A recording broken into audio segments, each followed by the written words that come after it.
Salut tout le monde, c'est Armir et aujourd'hui on se retrouve pour un nouveau Métécon. Yep, il n'y a pas eu de vidéo depuis 2 semaines, vacances oblige, je n'ai pas trouvé le temps de faire une vidéo pour combler le trou.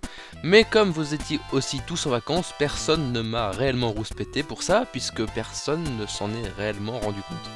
Aujourd'hui, on va reprendre doucement les Métécons. C'est un épisode court aujourd'hui car il n'y a pas réellement d'actualité marquante météorologiquement parlant. Bon, j'ai aussi profité de l'éclipse totale de soleil de lundi pour vous faire une jolie miniature, mais l'éclipse n'est absolument pas un phénomène météo, c'est un phénomène astrologique, même si ça a des incidences locales sur la météo quand même. C'est aussi le début de la saison des cyclones ouragans dans l'Atlantique et le nord-est du Pacifique. Mais pour le moment, il n'y a pas grand chose à se mettre sur la dent aujourd'hui au niveau des cyclones, mis à part cette superbe image satellite montrant l'ombre de l'éclipse totale et l'ouragan Kenneth sur la même image, ce qui n'est jamais réellement arrivé auparavant. Kenneth s'est formé dans une zone d'océan et ne touche donc personne, ce qui n'est pas le cas d'un autre système cyclonique, bien que ce ne soit qu'une tempête tropicale pour le moment. Harvey, ou Harvey, je préfère dire Harvey, c'est mieux, même si je ne sais absolument pas si c'est Harvey ou Harvey. Bon. Harvey s'est développé dans l'océan Atlantique, juste au nord de l'Amérique du Sud, et s'est rapidement déplacé d'est en ouest. La tempête tropicale a déjà touché les Petites Antilles et s'est rapprochée des côtes vénézuéliennes, continuant sa course vers l'ouest toujours au stade de tempête tropicale, c'est-à-dire même pas d'ouragan, cette tempête traverse donc la péninsule du Yucatan et se désorganisa très franchement à son passage, comme tout système cyclonique traversant de la Terre.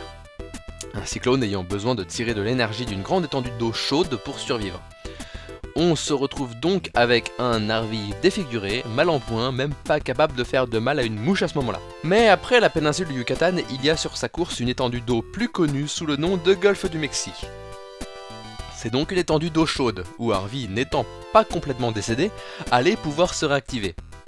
Sauf qu'au passage, Harvey a ralenti sa progression, et les conditions sont propices à sa réactivation. Il est actuellement situé sous le golfe du Mexique et devrait y rester au moins 3 jours, en profitant pour se réorganiser probablement en ouragan de catégorie 1 maximum avant de toucher les côtes texanes.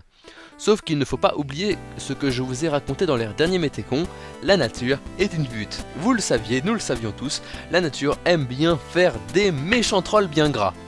Alors devinez ce qu'Harvey va faire. Eh bien, il est prévu qu'à l'approche des côtes texanes et de Houston, Harvey ralentisse encore, jusqu'à presque se figer sur place ici. Qu'est-ce qu'il y a de pire qu'un ouragan? Oui, parce qu'on est dans la zone où on appelle ça des ouragans. Un ouragan lent.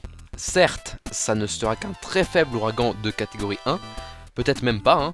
Donc il y aura probablement très peu de dégâts matériels dus au vent, mais un ouragan n'apporte pas que du vent.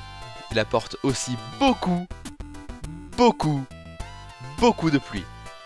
Et un ouragan lent est un ouragan qui déverse beaucoup plus de pluie au même endroit qu'un ouragan qui se déplace rapidement. Harvey pourra donc apporter, malgré sa faible intensité, des inondations très fortes localement. Et un ouragan, ça apporte aussi ce qu'on appelle une marée de tempête. Comme la pression atmosphérique à l'intérieur d'un ouragan est plus faible, l'eau remonte localement. Et qui dit l'eau qui remonte d'1 ou 2 mètres localement, plus inondation à l'aval, dit eau qui n'arrive pas à s'évacuer, dit inondation très grave, persistante. Bref, la situation sera à surveiller ce week-end dans une zone qui est assez urbanisée, donc qui pourra créer des dégâts non négligeables. Quant à nous, qu'est-ce qu'il se passe chez nous? Un été pourri, vous allez me dire. Ouais, il reste toujours plus chaud que les normales, hein, même dans le nord.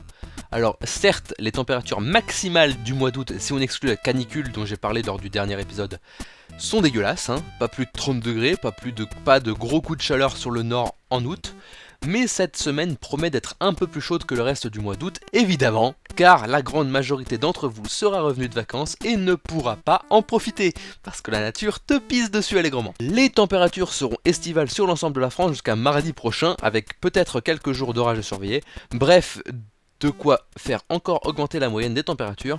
Juillet et août seront donc au-dessus des normales de saison. Normalement, août devrait avoir cette couleur, mais rien n'est encore sûr, il reste encore une semaine avant de fixer ça. Voilà, j'ai pas grand chose à dire de plus pour cet épisode, c'était un petit épisode court pour se remettre dans le bain, pour se préparer psychologiquement à bosser dans 2 semaines. N'oublie pas de pouce bleuter la vidéo, surtout de la partager, surtout si vous avez des potes qui se situent sur la côte texane en ce moment. Et même si vous n'en avez pas, hein, les gens touchés par votre partage pourraient en avoir. Lâche un commentaire si tu souhaites avoir plus d'infos ou si tu veux simplement me dire quelque chose de gentil. Votre princesse vous dit au revoir et que le pouvoir de la jupe soit avec vous.